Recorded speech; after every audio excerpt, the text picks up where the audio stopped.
Hawa, Bahasham, Hawa Shai, Bahasham, Raka Kodash. Shalom to the Akyam, Akwat audience that's pushing the word in sincerity and in truth. And also Shalom and double honors to the apostles of Great Millstone and the elders who continue to guide us through the Spirit. I just want to give them double honors as well. This is Yasad again from Trinidad, and today I'm going to talk about the Trinity. Right? Is it really 3 in 1? Yes, it's going to be a couple quick precepts. If you don't get it in this couple precepts, then don't even bother to go look further. So, start off with what's on the screen here? Trinity. And you see the little drawing, and they're saying how the God is 3 persons, which is the Father, the Son, the Holy Spirit. Right? The Christian doctrine of Trinity holds that God is one God, but 3 co-eternal, co-eternal, consubstantial persons of hypotheses. Right? The Father, the Son, and the Holy Spirit as one in 3 divine persons. 3 persons are distinct, yet are one substance, essence, or nature. Now just think about it very quickly. Just common sense, without even going further for now. Common sense. You think this sound like it making sense? That they have three persons, that 3 persons are distinct yet are one? I don't know.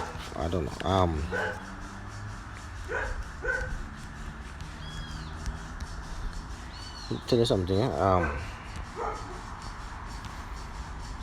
That sounds like real confusion. How can 3 distinct persons be into one? Right? Now just to bring a precept there before if I go into this thing deep. Right? Right? This is 1 Corinthians 14 verse 33. For powers is not the author of confusion, but of peace, as in all churches of the saints. You see? Powers is not the author of confusion. So this first thing alone, that first precept alone, don't kill this whole thing already. It's not the author of confusion. So let's just dig up a little bit before I bring out some precepts.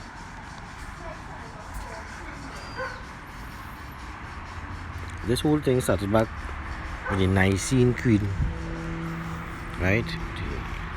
It's a creed that you all should really dig up onto, and you see how much of Christianity now, what they believe, came from this creed.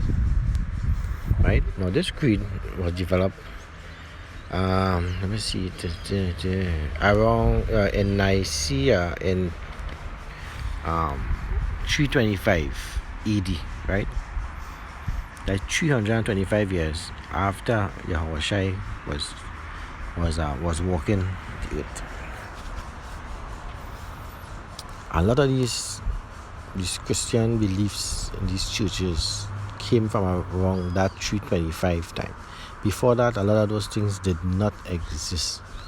You know, the disciples, even Yahushua wasn't teaching those things what they were teaching.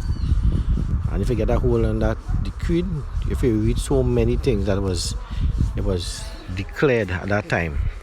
And the thing is, what you're gonna, when you research and dig deeper, you're gonna see they were actually killing people if you don't follow what they said.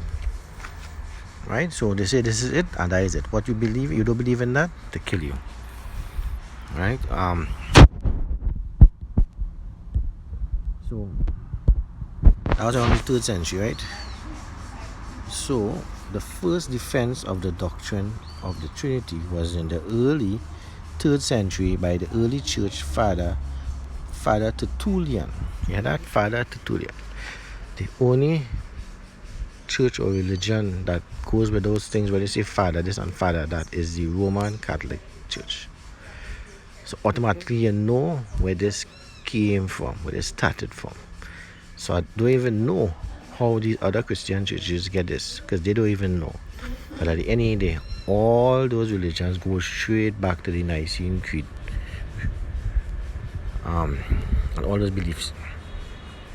Alright, so continuing here, he explicitly defined the Trinity as the Father, Son, and Holy Spirit, and defended his theology against Praxeas, though he noted that the majority of the believers in his day found issue with his doctrine.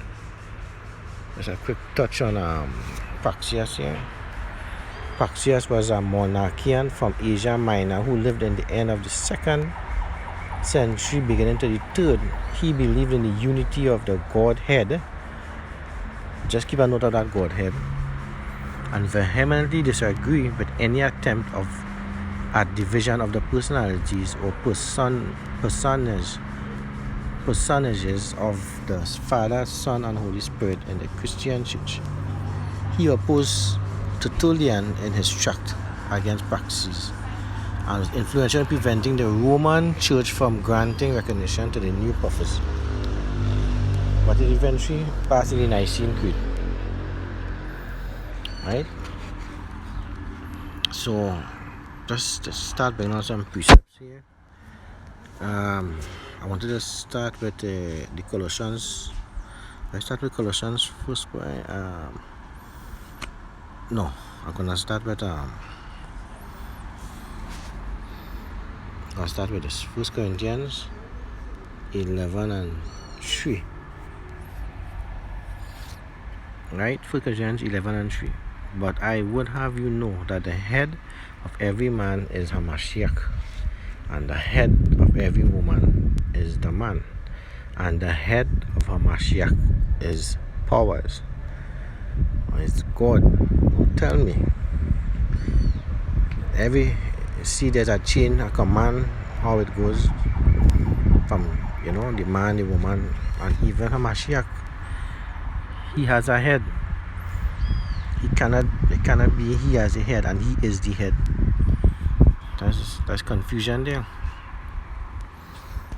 Again, if these things don't make any sense to you, then you could switch another channel and continue being in the dark.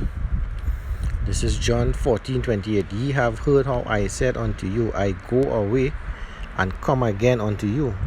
If ye love me, you would rejoice, because I said, I go unto the Father, for my Father is greater than I.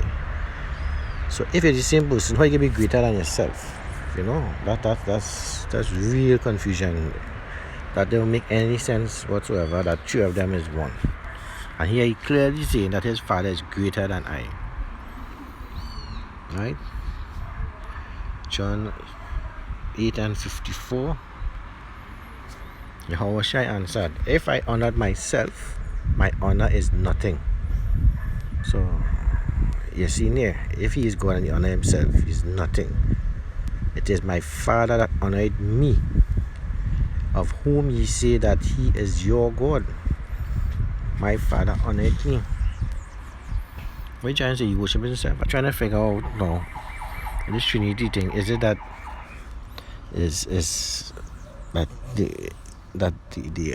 what you call this word when you have three you're trying to say that God is a schizophrenic. You have three personalities in one.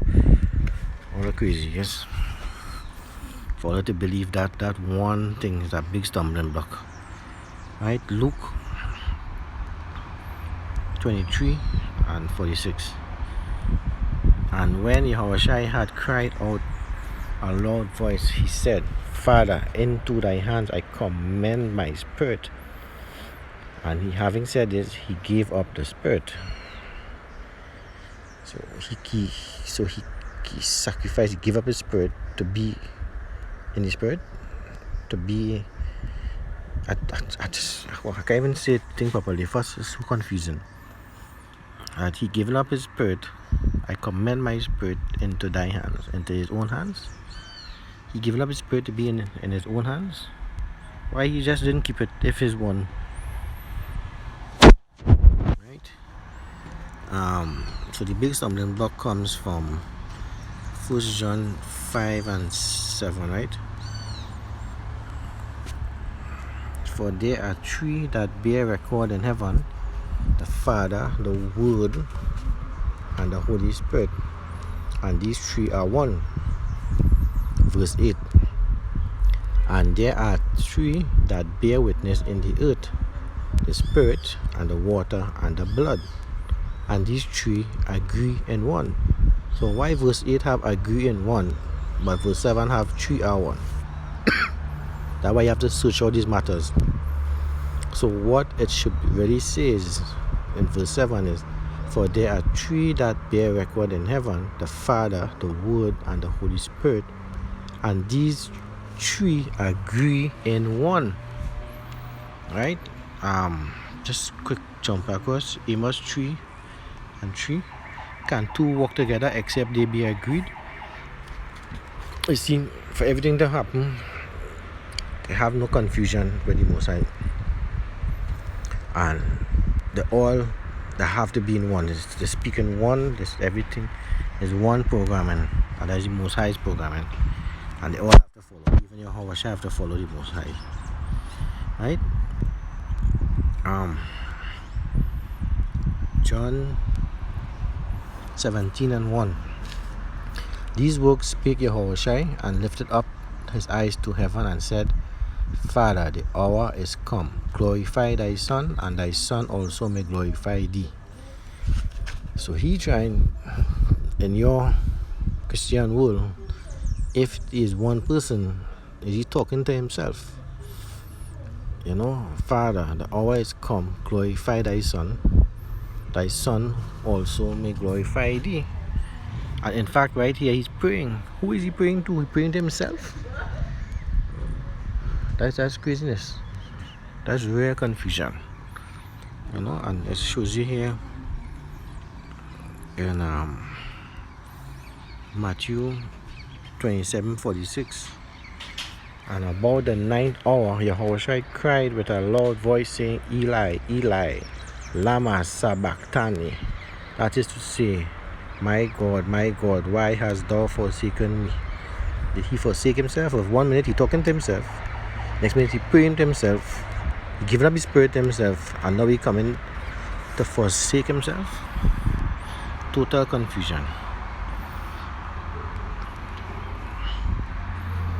Right?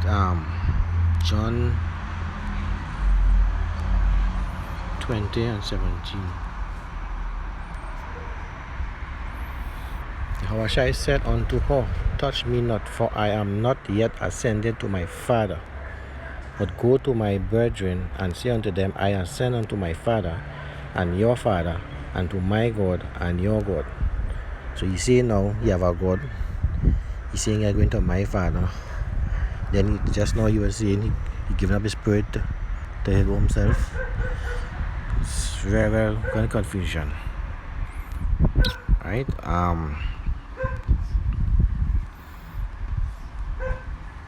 Revelation 3:12. Him that overcometh will I make a pillar in the temple of my God, and he shall go no more out, and I will write upon him the name of my God. So, I mean, and you could go on and read, and the name of my city, or the city of my God, which is New Jerusalem. So he's gonna write the name of his God. So why he just write his name, his own name, if he is choose one. You know, he probably wouldn't know which name to write if it's really that craziness that all is saying. So a couple more precepts, but I just want to touch back on this thing here. Right, so we enter, because the first thing they always quick to say, right, is that this is the Godhead. Right, the Godhead refers to the divinity or substance of the Christian God, especially as existing in three persons, the Father, the Son, and the Holy Spirit. Right, and you'll find this here in Colossians 2 and 9. So let us go into Colossians 2 and 9 here.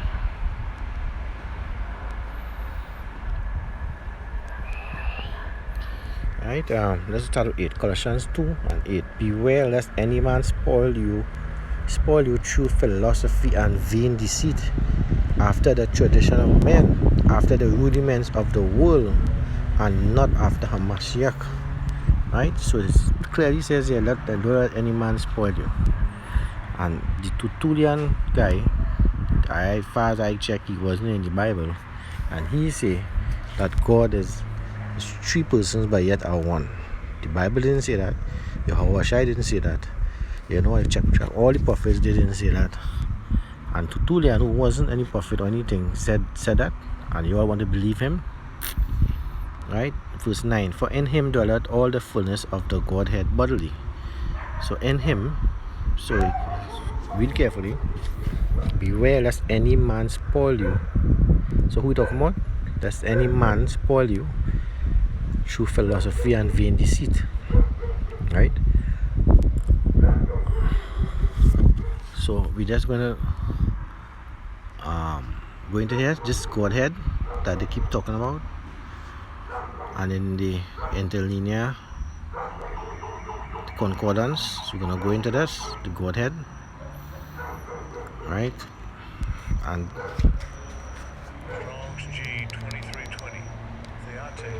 Theates. This is Theates. That is the correct word there. Right, that part of our speech is feminine noun. Etymology is seen here, G2316, and the outline of Bible usage is a deity, the state of being God or Godhead. So using this Godhead is actually using it as a deity. Right, so let's go back to this thing here. Right, Godhead refers to the divinity of substance, of the Christian God, especially existing in three persons, the Father, the Son, and the Holy Spirit. Right, what does the Bible say about the Godhead? Godhead, actually, you know what? Let's go into deity. Deity, a god or goddess. Right, in polytheistic religion, a deity of ancient Greece. That alone is the whole cut right there. Is a deity of ancient Greece. Father Tertullian here. Father Tertullian was a Roman. He was Roman and came with his Roman philosophy. Alright, so just to close off here, just a couple of quick precepts. This is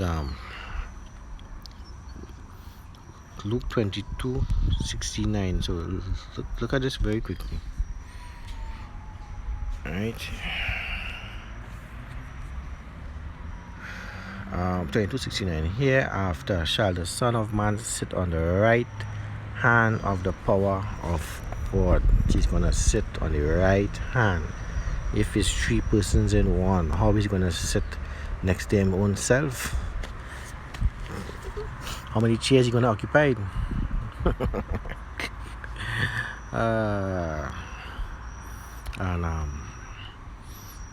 There's many more precepts you could get to show.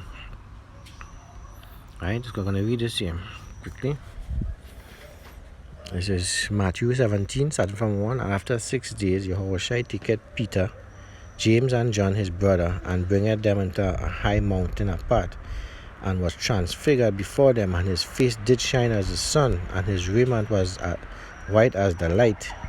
And behold, there appeared unto them Moses and Elias talking with them. Then answered Peter and said unto us, Yahweh, Lord, it is good for us to be here.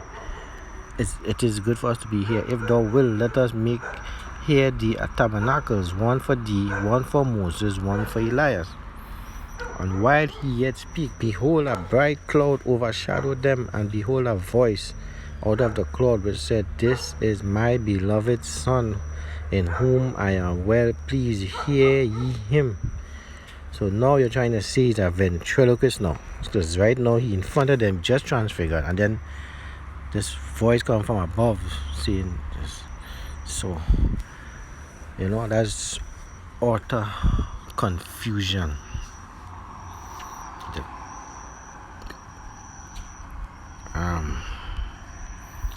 Second Peter 1:17. For he received from the God the Father honor and glory, when there came such a voice to him from the excellent glory, This is my beloved Son, in whom I am well pleased. And this voice which came from heaven we heard, and we were with him in the holy mount. So I'm trying to figure out if he's really a ventriloquist. You know, he give up himself, his own spirit to himself. He also talk to himself, he pray to himself. You know, so I just want to end this by saying, in this last precept here, 1 Corinthians 14:33. For God is not the author of confusion, but of peace, as in all churches of the saints. I say it one more time. For God is not the author of confusion. So, with that, let me say shalom. Until the next time. This is Yasad out.